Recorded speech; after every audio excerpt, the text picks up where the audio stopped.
All right, so today we're going to be taking a deep dive into something that everyone kind of knows about, Yeah. but it's wildly misunderstood. Uh-huh. Orgasms? A topic surrounded by so many myths. Yes, and misconceptions. Absolutely.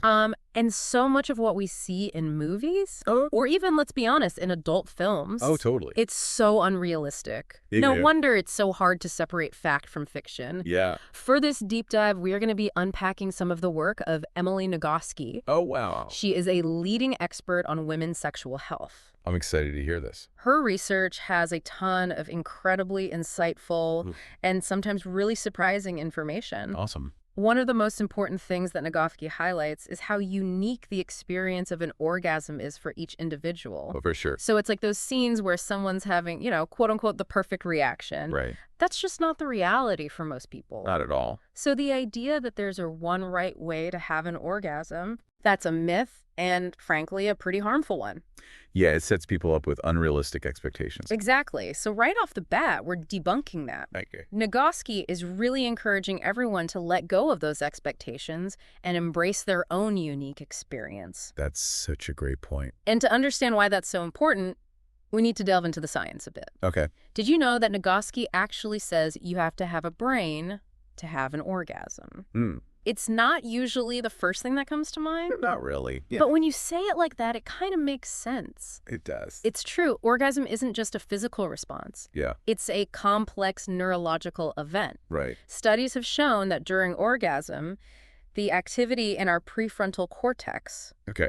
that part of our brain that deals with things like inhibition, basically drops off significantly. Wow. It's like all the brakes come off. Really? While in other brain scans, the whole brain just lights up like a Christmas tree. Oh, wow. So talk about a party in your head.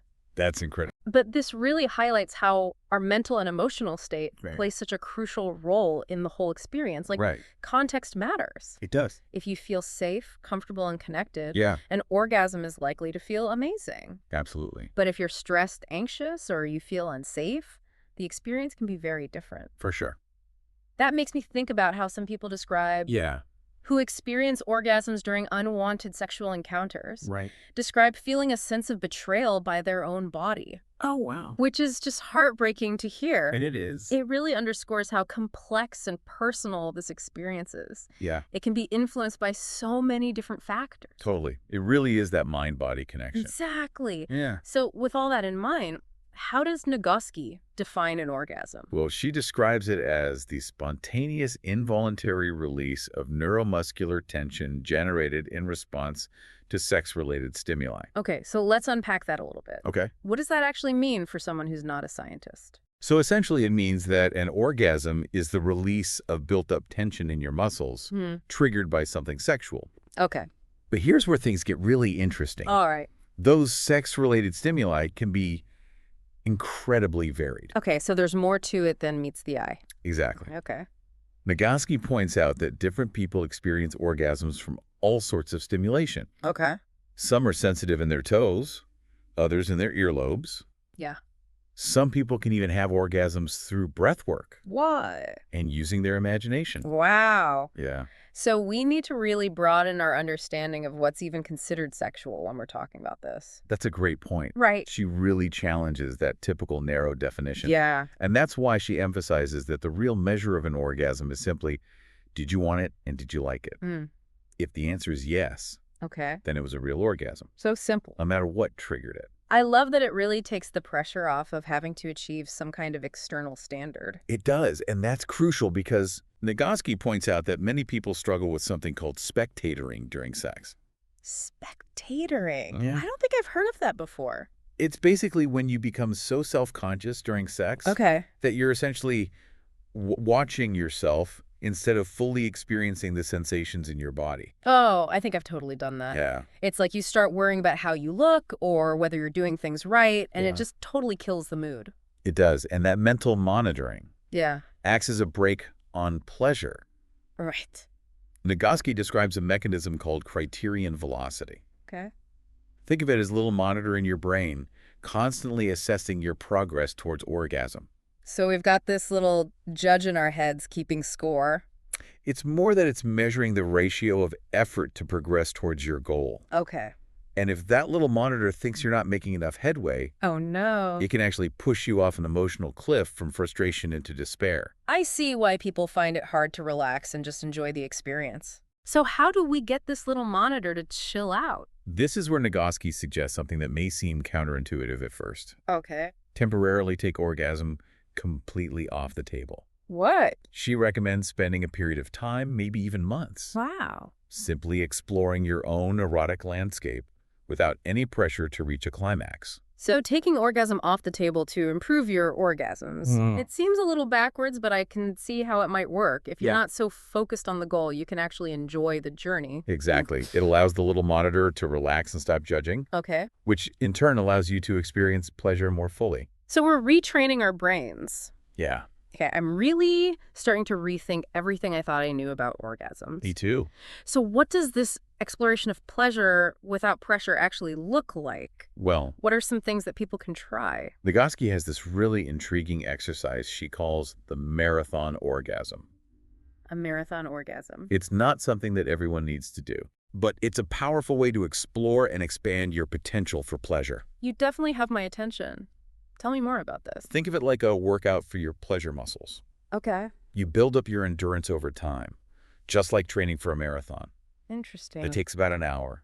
It involves cycles of building and releasing tension. An hour. Yeah, Okay.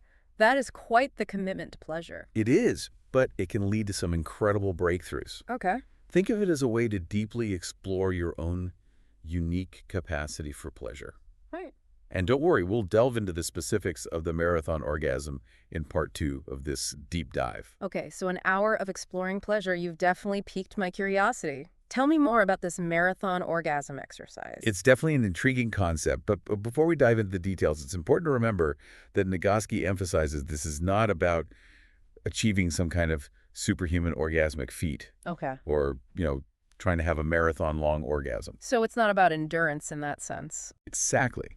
It's more about developing awareness and control over your own unique pleasure responses. Okay. Think of it like learning to appreciate the nuances of a fine wine instead of just chugging it down. Ah, okay, so we're slowing down and savoring the experience. You got it. And just like a marathon runner needs to pace themselves, Right. you're going to gradually increase your arousal to different levels, Okay.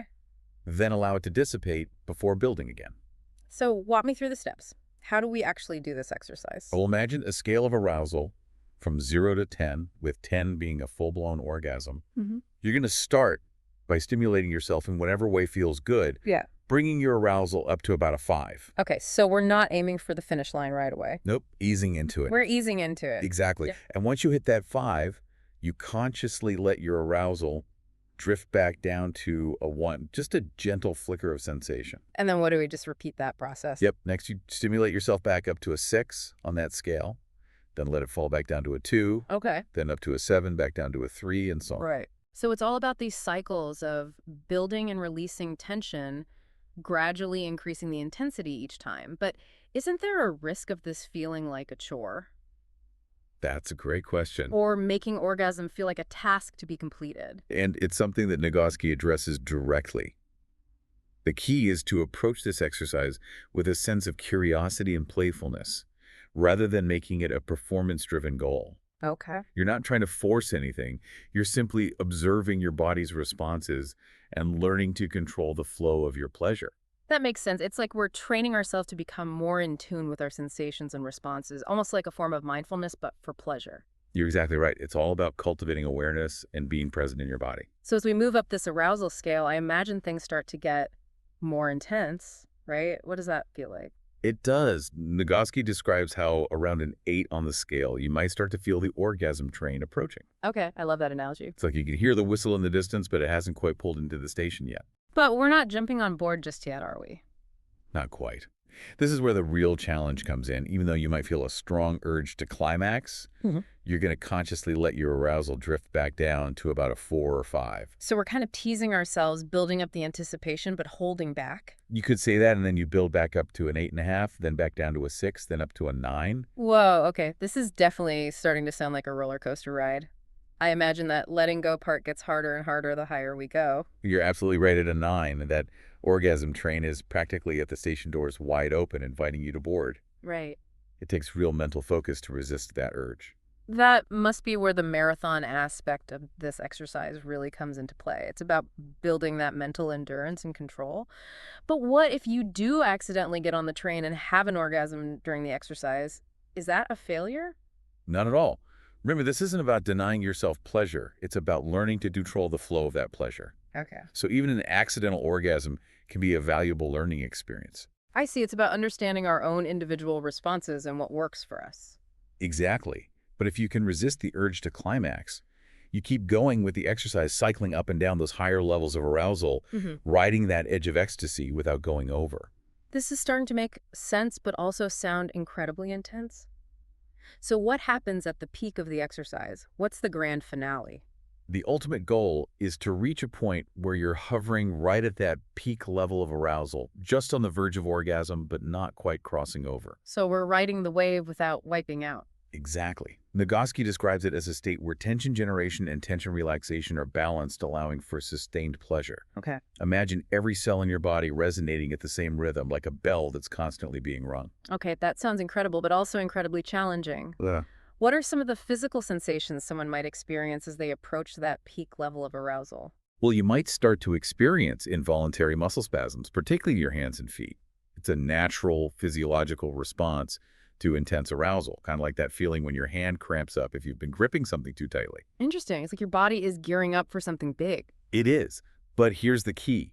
Instead of tensing up against those spasms, you're going to consciously soften your muscles, allowing that tension to dissipate. So it's about surrendering to those sensations instead of fighting them. Exactly. And that act of surrender, that conscious release of tension, is what allows you to stay in that state of heightened, sustained pleasure. I'm starting to see why she calls it the marathon orgasm. It's a real test of endurance and control. But what are the benefits beyond just experiencing more intense pleasure? Well, aside from the obvious increase in pleasure and awareness, it can also help you develop a deeper connection with your body and its sensations. You'll start to notice subtle cues and responses you might not have been aware of before. That makes sense. It's like we're fine-tuning our senses. Exactly. And that heightened awareness can also help you overcome performance, anxiety, and spectatoring, because you're less focused on judgment and more in tune with what's happening in your body. So it's not just about the destination, it's about the journey of getting there. You've got it. And speaking of journeys, we've only just begun to explore how all of these insights from Nagoski can translate into real-life sexual experiences. So we've debunked those myths about orgasms. We've delved into the brain science behind them. Yeah, And we've even explored this intriguing marathon orgasm exercise. we did. But how do all of these insights actually translate into real-life sexual experiences? This is where the rubber meets the road, right? Right? It's like we've done all this training. Yeah. Now we need to put it into practice. And what does that look like? That one of the biggest takeaways from Nagoski's work is that we often focus too much on the goal of orgasm. And that can actually hinder our experience of pleasure. So it's about shifting our focus from the destination to the journey itself. Exactly. When we're less fixated on reaching climax, we can actually enjoy the journey a lot more. Okay. It allows us to be more present in our bodies, more in tune with our own sensations and those of our partner. So instead of constantly thinking, am I going to come? Right. We're asking ourselves what feels good right now. Exactly. It becomes less about checking off a box and more about exploring and appreciating the full spectrum of sensations and emotions. I can see how that could make a huge difference in terms of reducing anxiety It does. and creating a more relaxed, playful atmosphere. Absolutely. And that sense of ease and connection is crucial for navigating any challenges that might arise in the bedroom. Because let's be honest, sex isn't always a perfectly choreographed dance. For sure. There are bound to be times when things don't go exactly as planned. That's true.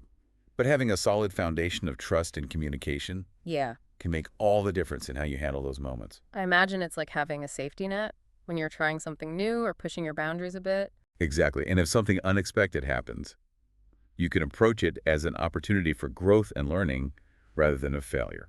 So how do we actually cultivate that kind of trust and communication with a partner? Right. Talking about sex can be pretty vulnerable. It can be, but it's so essential for creating a space where both partners feel safe and comfortable expressing their needs and desires. So where do we even begin with these conversations? It helps to create a safe and non-judgmental environment. Maybe set aside some dedicated time to talk outside of the bedroom when you're both feeling relaxed and connected. I like that idea. It takes the pressure off of trying to have these conversations in the heat of the moment. Right. And remember, it's an ongoing dialogue, not a one-time event. Yeah. It's about checking in with each other regularly and making sure you're both on the same page. And being open to the fact that our needs and desires might change over time. Absolutely. What feels good today might not feel good tomorrow, and it's perfectly okay. Mm.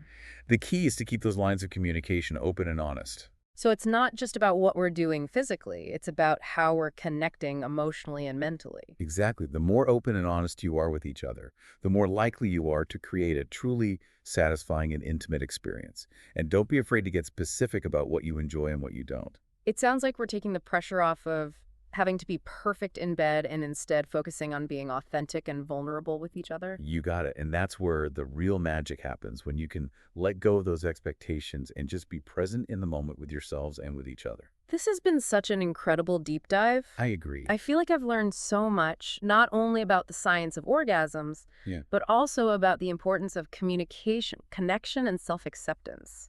Those are really the key ingredients to creating fulfilling and pleasurable sexual experiences.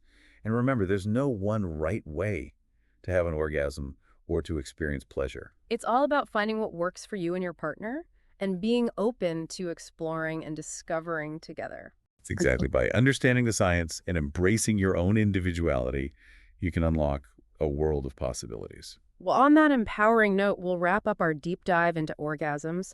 We encourage you to explore Emily Nagoski's work further and, of course, to enjoy the journey of self-discovery. Thanks for joining us.